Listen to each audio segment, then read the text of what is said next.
Hello friends, मैं हूं आपका अपना करण। लेडीज एंड जेंटलमैन नमस्कार। स्वागत करता हूं मैं आप सभी लोगों का इंडिया के टॉप डांस रियलिटी शो में, जिसका नाम है द डांस हंटर्स। जैसा कि आप सभी लोग जानते हैं कि हम सेमीफाइनल्स के पहले दौर में पहुंच चुके हैं एंड नाउ हमारे सुपरस्टार जजेस, और जोरदार तालियों के साथ स्वागत कीजिए हमारी डांसिंग क्वीन दीपनिता, मशहूर choreographer one and only JJ,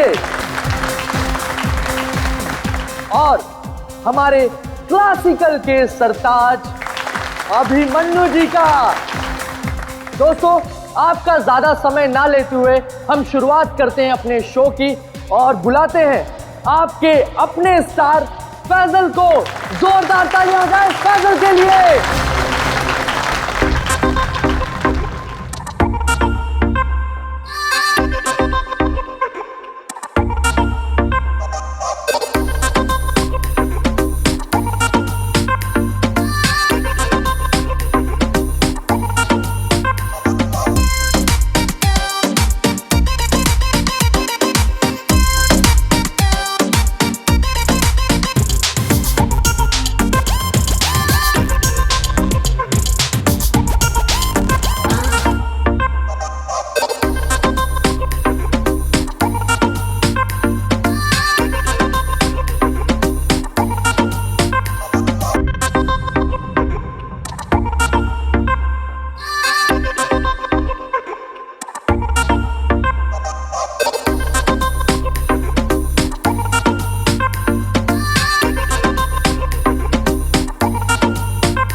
जोरदार तालियां हो जाए फैजल के लिए। वाह, एक बार फिर जोरदार और शानदार परफॉर्मेंस। क्या कहेंगे फैजल आप? कड़ी मेहनत, घंटों की रिहर्सल और मेरे mentor JJ sir. Okay cut, very nice sir.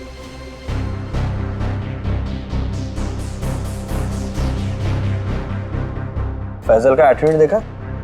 ऐसा लग रहा है ऑलरेडी जीत चुका है। स्टार है ना, एटीट्यूड तो आ ही जाएगा।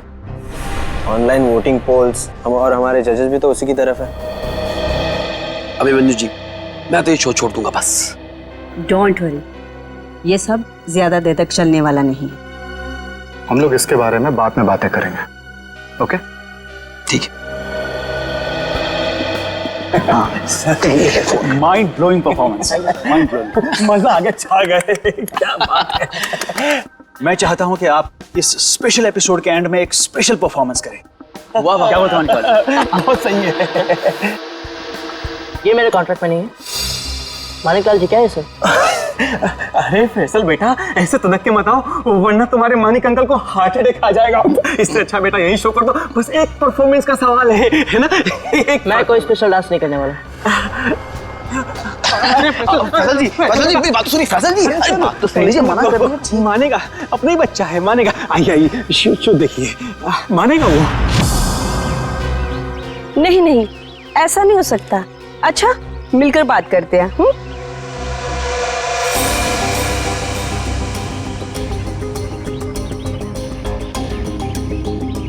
ठीक है, हम सब वहीं मिलते हैं। हाँ हाँ हाँ, मैं अभी आ रहा हूं।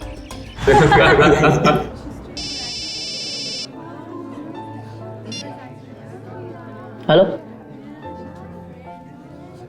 क्या? अरे वो क्या समझते हैं? जैसा वो चाहते वही होगा। मैं ऐसा कुछ नहीं होने दूंगा।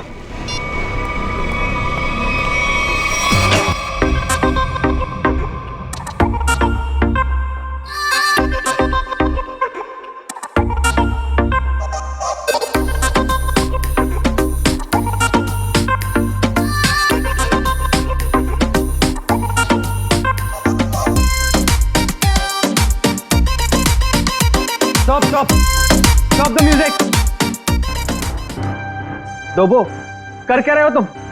ये क्या स्टेप्स हैं? लोग नीचे से ऊपर जाते हैं और तुम ऊपर से नीचे आ रहे हो। इस मुकाम पर पहुंचने के बाद मुझे तुम्हारी पूरी मेहनत चाहिए। Got that? म्यूजिक!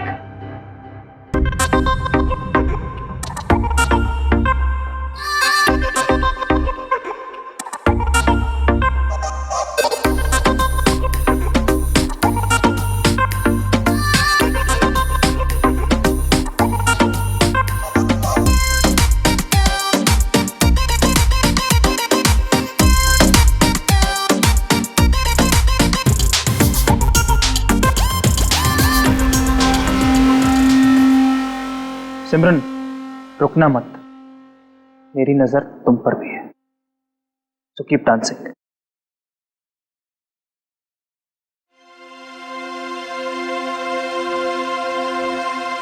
डबली जी, ये सब हो क्या रहा है? फैजल है कहाँ? 12 बजे का टाइम दिया था, 1 बज चुका है। अभी तक उसका कोई अता पता नहीं है। और फैजल का फोन बंद आ रहा है। हाँ, आज तक ऐसा कभी नहीं हुआ। और तो और वो घर पर भी नहीं कहानियां है। मत सुनाइए मुझे। फैजल लेके आइए मेरे पास। आप जानते हैं ना कि वो बहुत ब्रिलियंट है। ऐसा लड़का नहीं जो रिहर्सल मिस कर दे। लेकिन फिर भी कोई प्रॉब्लम हुई तो उसे सॉर्ट आउट कीजिए प्लीज। फैजल लेके आइए मेरे पास अभी।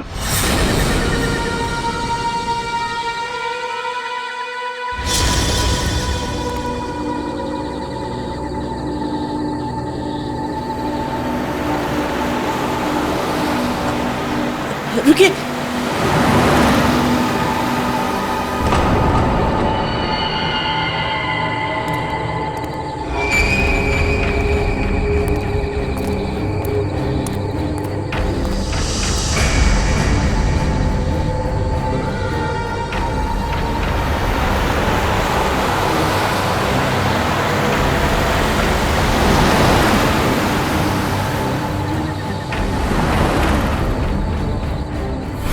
ओह माय गॉड, ये सच में फैजल है? दरवाजा खोलिए। हाँ हाँ। मुझे लिफ्ट चाहिए। मैं अंदर आ सकता हूँ? हाँ तो तुम सच में फैजल हो? जी। हाँ आओ ना, आओ बैठो। Thank you so much.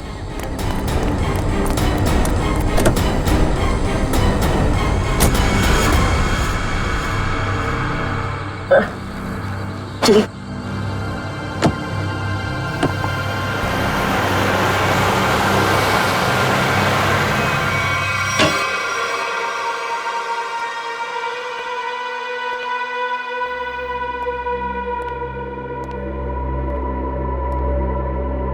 Faizal, Faizal जी हद करते हैं आप। अरे कहाँ थे अब तक आप? हैं आपको फोन लगा लगा कर हमें हाथ पे बाम लगाने वाली हालत हो चुकी थी, और आप हैं कि ये हाथ बना के घूम रहे हैं। हद। सॉरी दल विजय। Sorry everyone. मैं अभी आया। फैजल क्या हुआ है? 1 मिनट। अरे जा कहाँ रहे हो? हुआ क्या इस लड़के को? सुनिए तो मेरी बात। फैजल जी 1 मिनट रुकिए। फैजल जी 1 मिनट रुकिए। इस तरह कहाँ से आ रहा है फैजल? इसकी हालत देखी तुमने? अरे अरे अरे फैजल जी, अरे फैजल जी, फैजल जी।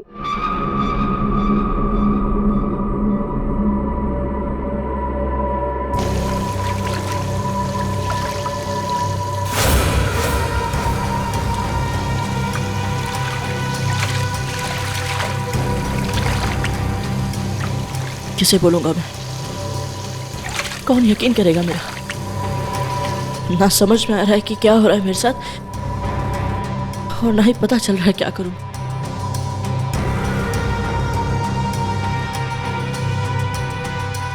फैजल जी खोलिए ना। फैजल जी आप हमें बहुत सताते हैं। अरे खोलिए ना। अरे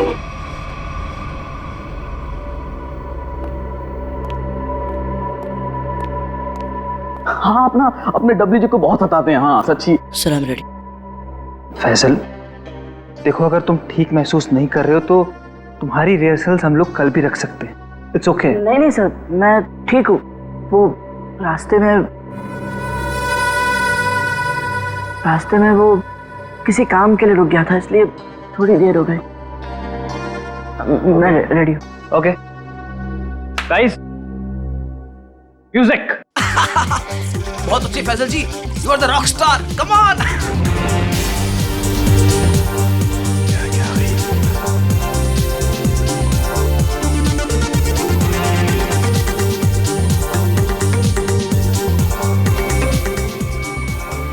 फैजल जी, फैजल जी, फैजल जी, आप ठीक तो हैं? एम्बुलेंस, एम्बुलेंस बुलाओ को जल्दी से। एम्बुलेंस बुलाओ। नहीं नहीं, एम्बुलेंस नहीं, मैं हॉस्पिटल नहीं जाऊंगा। पर फैजल, मैं ठीक हूँ सर।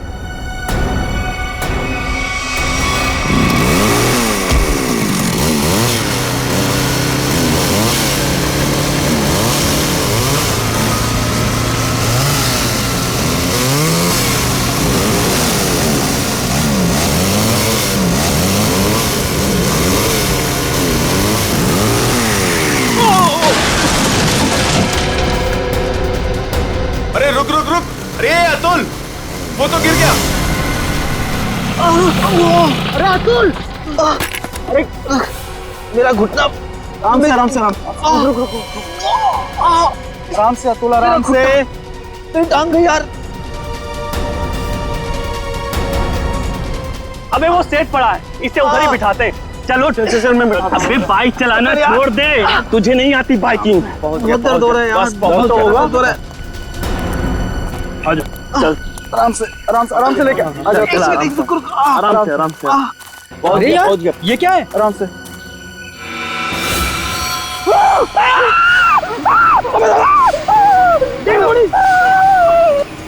ब्रेकिंग न्यूज, जैसा कि आप देख सकते हैं, हम मुंबई से लगभग 80-90 किलोमीटर दूर इस सुनसान इलाके में कॉटेज के पास खड़े हैं, जहां शोबिस के मशहूर कोरियोग्राफर अभिमन्यु, दीपानेता और जे का खून हो गया है। हम आपको बता दें, ये तीनों कोरियोग्राफर मुंबई के सबसे मशहूर डांस शो को जज कर रहे थे। आप देख सकते हैं सीआईडी ऑफिसर यहाँ मौजूद हैं और हमें अंदर जाने से रोक रही हैं। इन तीनों के सिर्फ गले कटे हुए, बाकी इनके शरीर पर कहीं कोई हाथापाई का निशान नहीं है। ये बात तो है। कहीं ऐसा तो नहीं है कि खूनी ने पहले इन्हें बेहोश किया, उसके बाद इनके गले काटे? हो सकता है, बिल्कुल हो सकता है। ये अजीब जगह ढूंढी है यार, कुछ मतलब कुछ है ही नहीं, सिर्फ जंगल ही जंगल है।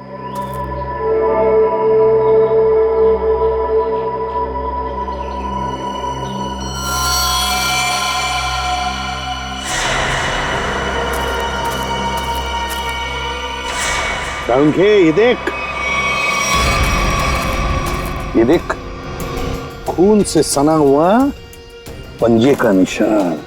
हाँ,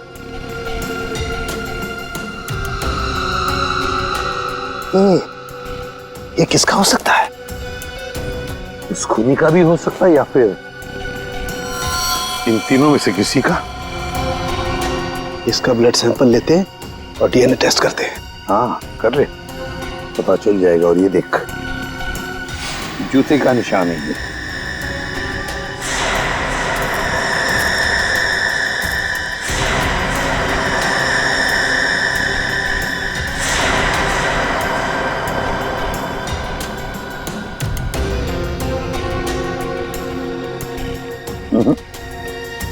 इन तीनों में से तो किसी की जूते के एड़ी का निशान नहीं है ये।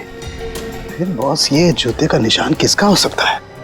सर, ये देखिए सर, ये सिरिंज मिला वहां से।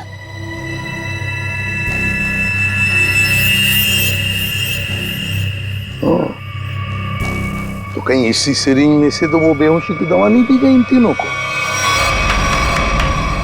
Guys get ready, final round की रिहर्सल का टाइम हो गया। एपिसोड कल शूट होगा, लेकिन उसके लिए मुझे तुम सब लोगों को बहुत ही अच्छी तरीके से तैयार करना है। Okay, so what are you waiting for? Quick, come on, please.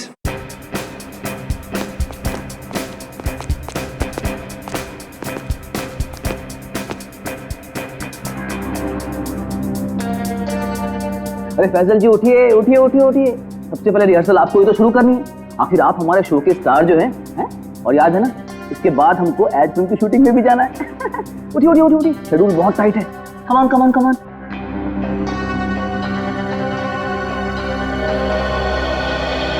वो मेरे घुटने और मेरी कोहनी में चोट लगी है, तो मैं डांस नहीं कर सकता।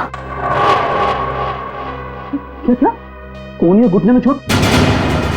फैसल, ये सब कब हुआ और कैसे? चलो आज का नाटक शुरू। अब हो गई रिहर्सल हमारी। अरे कुछ सुना तुम लोगों ने? कुछ सुना?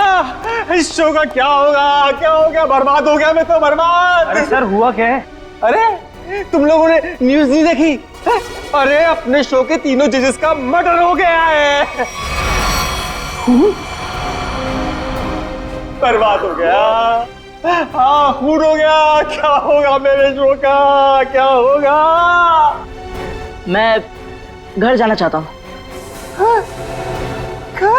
अरे कमाल करते हैं आप, कमाल करते हैं फैसल जी। अरे इतना बड़ा कांड हो गया और आप पर इसका कोई असर नहीं। अब देखिए, आपको पता है ना, वो तीनों इंसान इस शो के जज थे और आपको बहुत पसंद करते थे। मैंने कहा ना, मैं घर जाना चाहता हूँ। अरे फैसल जी रुकिए तो, फैसल जी।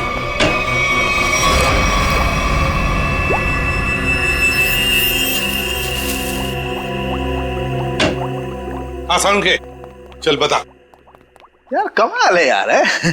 तुम लोग को कैसे पता चल जाता है कि हमारी जांच पूरी हो गई? एंड वक्त पर धमक जाते हो यार तुम लोग। वो क्या है ना सालुंखे के इतने साल तेरे साथ काम करने के बाद हम समझ जाते हैं। Oh my God. अरे सालों की बात छोड़िए सर, थोड़े समय के लिए भी, लेकिन अगर आदमी साथ साथ काम करे ना तो ट्यूनिंग हो ही जाती है। हाँ ट्यूनिंग। काम की बात करें? वो हाँ, काम की बात। यस।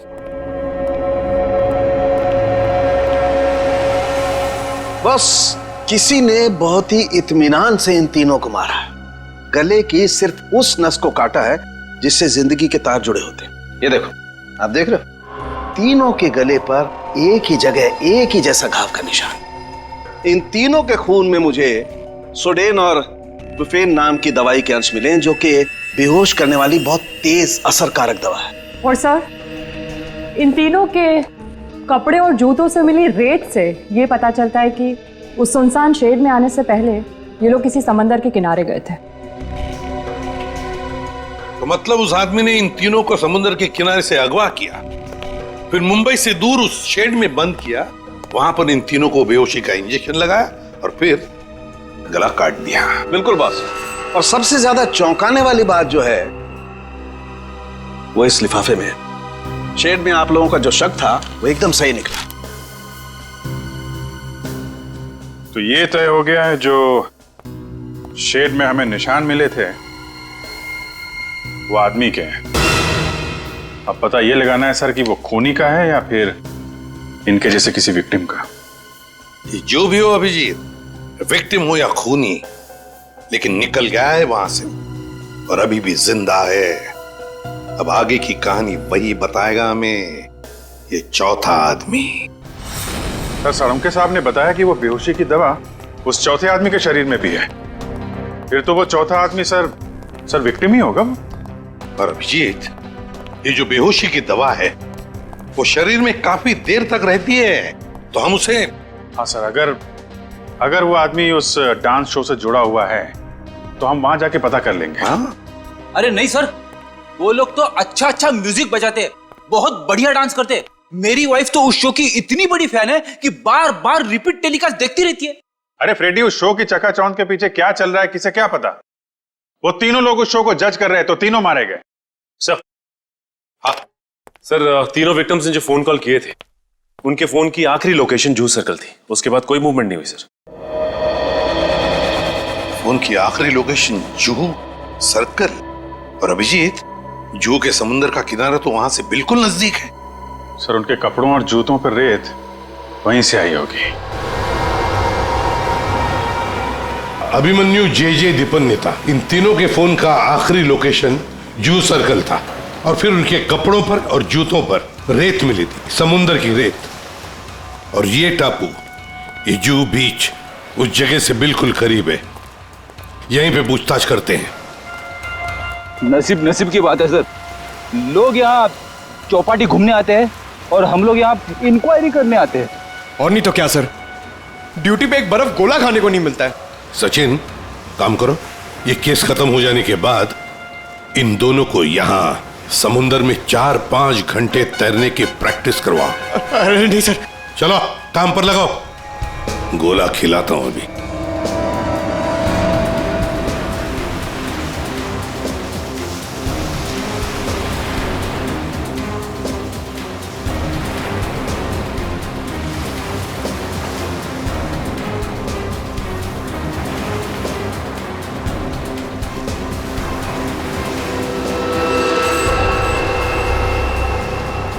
सर। हाँ क्या है पंकज?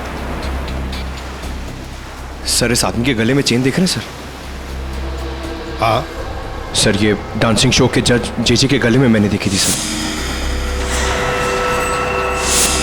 जेजे के गले में? हाँ सर।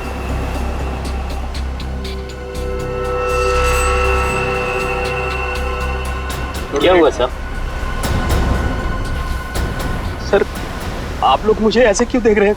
वो क्या है ना, तुम्हारे गले में ये जो चेन है ना, वो पसंद आई है हमें, बहुत पसंद आई है। चेन? भागने की कोशिश नहीं, सीआईडी के सामने खड़े हो तुम, जो कुछ पूछा जाए उसका सच सच जवाब दो बस। ये चेन तुम्हारे पास कहां से आई? मैंने कुछ नहीं किया साहब, उस औरत के गुंडों ने तो मुझे पहले ही भगा दिया था साहब यहाँ से। मैं यहाँ से कल घर जाने की तैयारी में था, तभी देखा कि 3 बड़े लोग जो टीवी में आते हैं उस औरत से बात कर रहे थे साहब।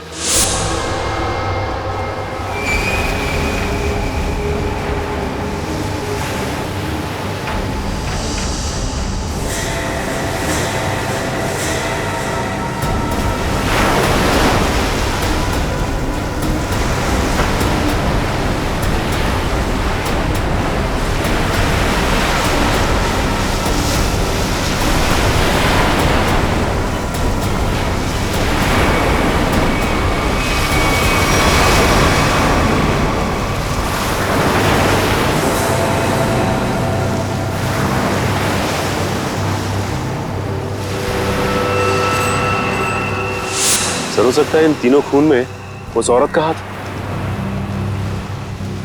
हो सकता है सचिन, उस औरत का हाथ तो हो सकता है, पर है कौन ये औरत?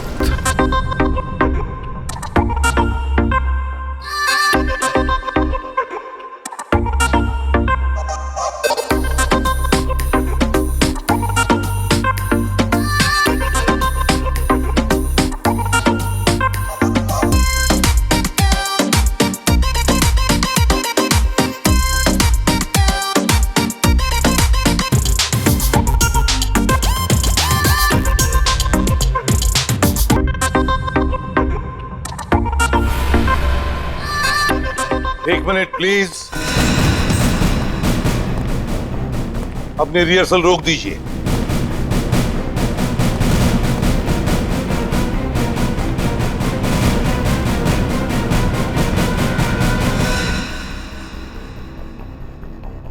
मानिकलाल जी, जहां पर आपके पहले 3 जजेस की हमें लाशें मिली हैं, उस सुनसान शेड में, वहां पर हमें पता चला कि एक चौथा आदमी भी मौजूद था। उसके कुछ निशान भी मिले हैं और उन तीनों के साथ साथ उस चौथे आदमी को भी वो बेहोशी की दवा दी गई और हमें शक है कि वो चौथा आदमी आप में से कोई है। इसीलिए आप सबका ब्लड एग्जामिन किया जाएगा, तो कोऑपरेट करना प्लीज। सुनिए, मैं कोई ब्लड टेस्ट नहीं करवाऊंगा। फैसल जी, सर उनके सबके ब्लड सैंपल ले लो। सचिन, पूर्वी।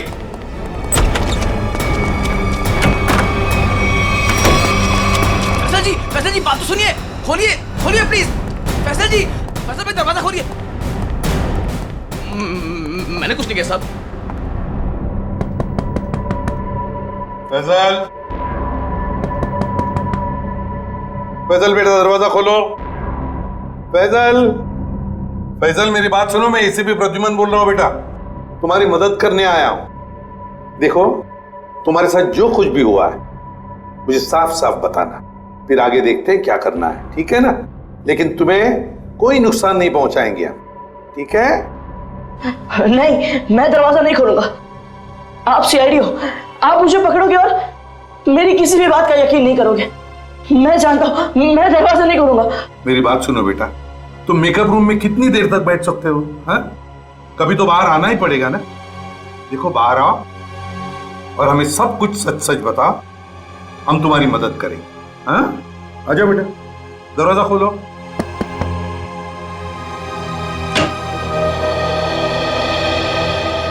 हाँ, आ जाओ बेटा, चलो। अब बताओ बेटा, क्या हुआ था तुम्हारे साथ? सब कुछ बताओ। मैं वो चौथा इंसान हूं जो उस रात हमारे तीनों जजेस के साथ उस शेड में था।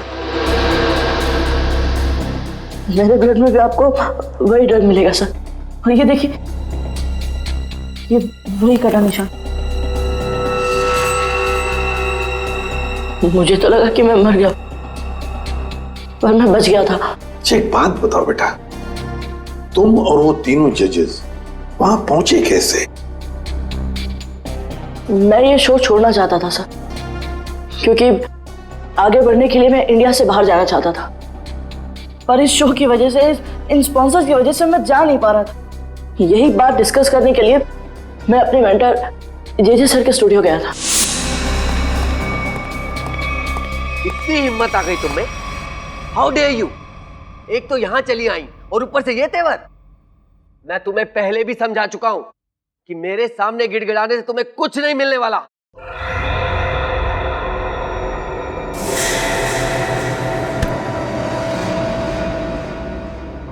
राजेश दादा, इस वक्त तो सर किसी से मिलते नहीं है, लेकिन ये लड़की कौन है? और ऊपर से सर इतना भड़क रहे हैं उस पर। पता नहीं, सर बोल रहे थे कि विदेश से आई है, किसी होटल में ठहरी है। सर ने तो उसको लाने के लिए अपनी गाड़ी भेजी थी। छोड़िए ना फैजल बाबा, मैं आपके लिए पानी लाता हूँ। लीजिए सर। Thank you.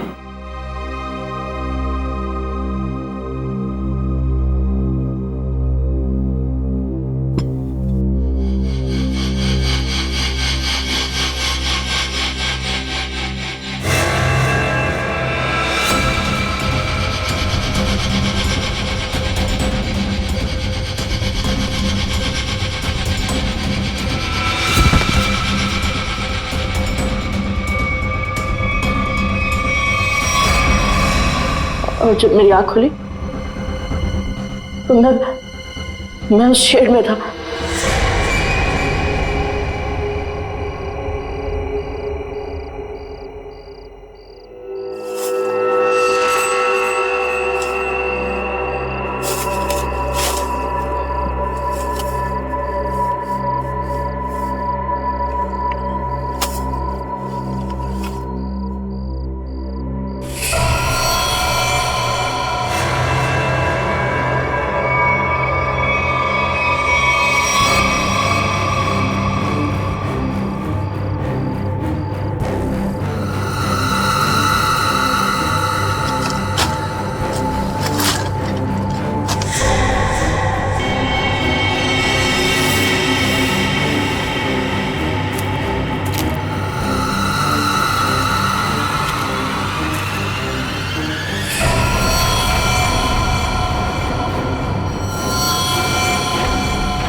मैं उन तीनों की लाशें देखकर डर गया था सर, और किसी तरह वहां से भाग निकला।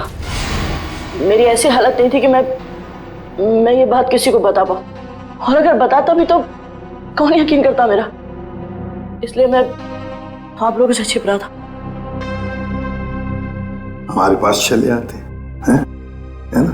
चल, कोई बात नहीं, ये तो तुम्हारी तकदीर अच्छी थी कि तुम बाल बाल बच गए। लेकिन देखना, उस खूनी को हम जरूर पकड़ेंगे, छोड़ेंगे नहीं उसे। और तुम्हें जो मदद चाहिए हम सब करेंगे, ठीक है? चलो।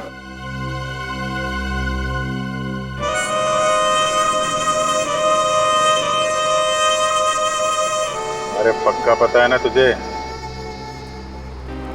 हाँ साहब, आज सुबह मेरे आदमी ने उसे यहीं देखा था। कल से मैं भी नजर रख रहा हूँ, मगर अब तक वो यहाँ नजर आया ही नहीं।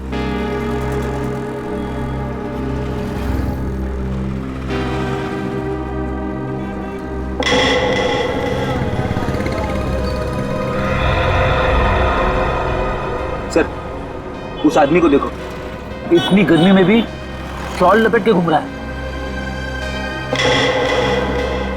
ये राजेश तो नहीं? पकड़ लूं क्या? नहीं, पकड़ो मत, हल्ला गुल्ला मच जाएगा। अगर राजेश नहीं हुआ ना तो राजेश चौकन्ना हो जाएगा। शॉल लपेट के घूम रहा है ना, तुम भी लपेट लो इसे।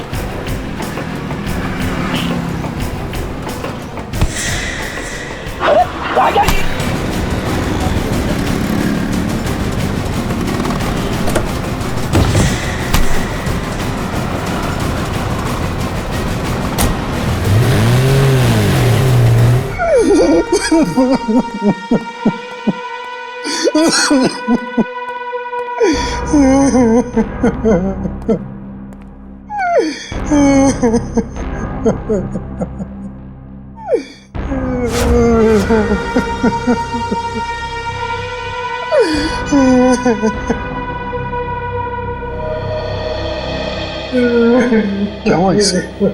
इतनी सारी चोटें कैसे आ गई?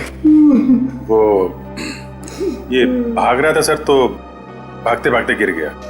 अच्छा, अब मान लिया सर इसने। फैजल को बेहोशी की दवा इसी ने दी थी।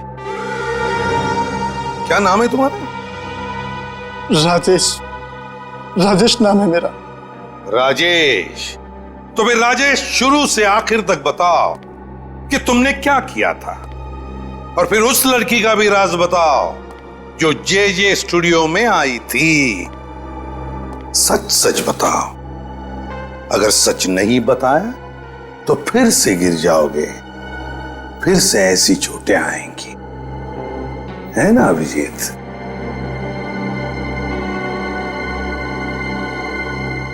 सर, मेरी तो बस इतनी सी गलती है, बस इतनी सी गलती है कि उस लड़के की बात मानकर मैंने फैजल को पानी में ड्रग मिला कर दिया,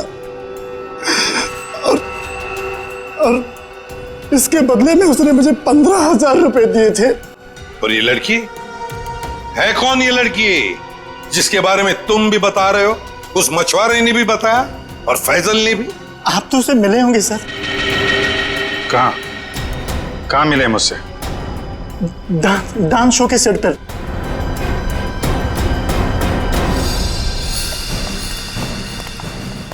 यही है सर, वो 701 रूम नंबर वाली मैडम। अभी अभी स्विमिंग के लिए आई है।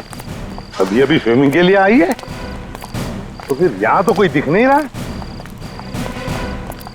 सर, लगता है वो भाग गई। नहीं सर, वो यहीं पे आई थी और मैंने उसे बताया भी नहीं कि आप लोग आ रहे हैं सर।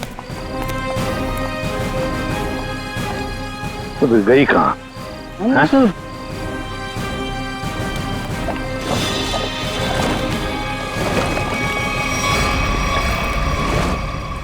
चलो होटल में देखते हैं।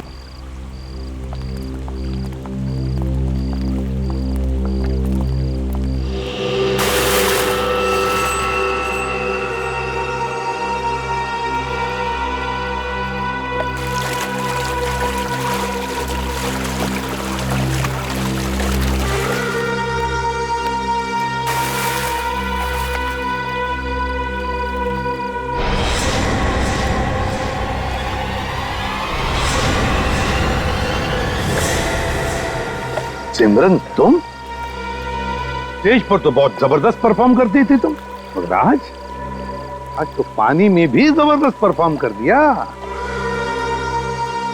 अच्छा हुआ आप बड़ी जल्दी पानी से बाहर आ गई, नहीं तो सर्दी जुकाम हो जाता और अपना गुनाह भी कबूल नहीं कर पाती। सिमरन,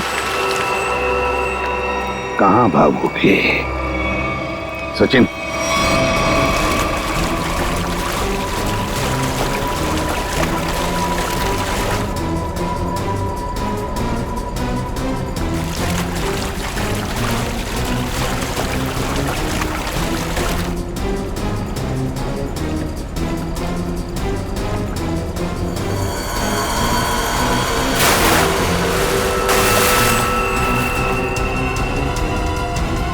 छोड़ दो मुझे।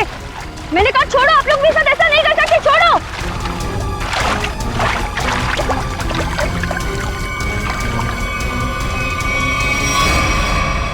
सिमरन कुमार, फैजल के बाद की दूसरे नंबर की सफल प्रतियोगी।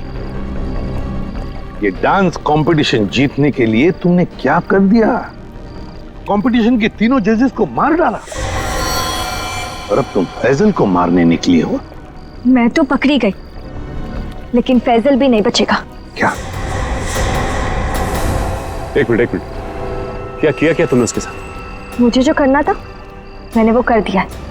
उसकी परफॉर्मेंस है ना आज, अब आप भी उसे नहीं बचा सकते। अच्छा, तो फिर देखते रहना, फैजल को हम कुछ नहीं होने देंगे।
वो रहा सर, वो फैजल के ऊपर जो स्टार बना है वो कभी भी गिर सकता है। My God!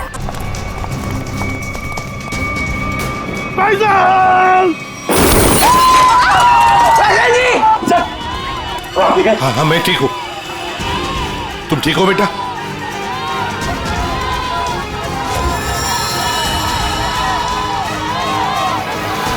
साइड।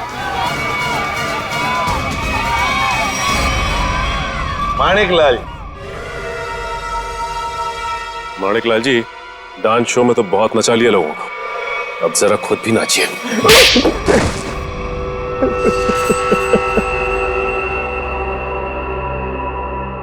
इस लड़के ने मेरे को सड़क पर ला दिया, सड़क पर। मैंने 2 बार इसे मारने की भी कोशिश की थी, लेकिन एक बार किस्मत ने बचा लिया और दूसरी बार सीआईडी ने। मानिक अंकल, आपने मुझे मारने की कोशिश की? हाँ फैजल, तुम्हारे इस माणिक अंकल ने और माणिक अंकल के साथ ही ये तुम्हारी कॉम्पिटिटर सिमरन। क्यों सिमरन, क्यों मारा तुमने उन तीनों जजेस को? इसलिए क्योंकि मुझे ये कंपटीशन जीतना था, लेकिन फैजल जीत रहा था और इस कंपटीशन को जीतने के लिए मेरे पापा ने काफी पैसे लगाए थे। क्या उन तीनों को मारकर तुम कंपटीशन जीतने वाली थी? मैंने पूछा क्यों मारा तुमने उन तीनों जजेस को? क्योंकि उन्हें पता चल गया था कि ये कंपटीशन जीतने वाले को कोई पैसे नहीं मिलने वाले, ये शो एक धोखा है। और वो जजेस सारी दुनिया के सामने मेरी असलियत बताने वाले थे। ये फैसल शो बीच में छोड़कर भागने की तैयारी में था। मैं बर्बाद हो जाता, कंगाल हो जाता। इतना कर्जा मैं कहां से चुकाता? मैंने सोचा भी नहीं था कि आप दोनों इस हद तक गिर सकते हो। Thank you so much. आज आप लोगों की वजह से मैं बच गया। फैजल, हम सीआईडी वालों का तो ये फर्ज है कि निर्दोष को बचाना और मुजरिमों को सजा दिलाना। इन लोगों ने तीन मासूम लोगों की जानें ली, फैजल को 2 बार मारने की कोशिश भी की। तुम्हें तो फांसी की सजा ही होगी, फांसी।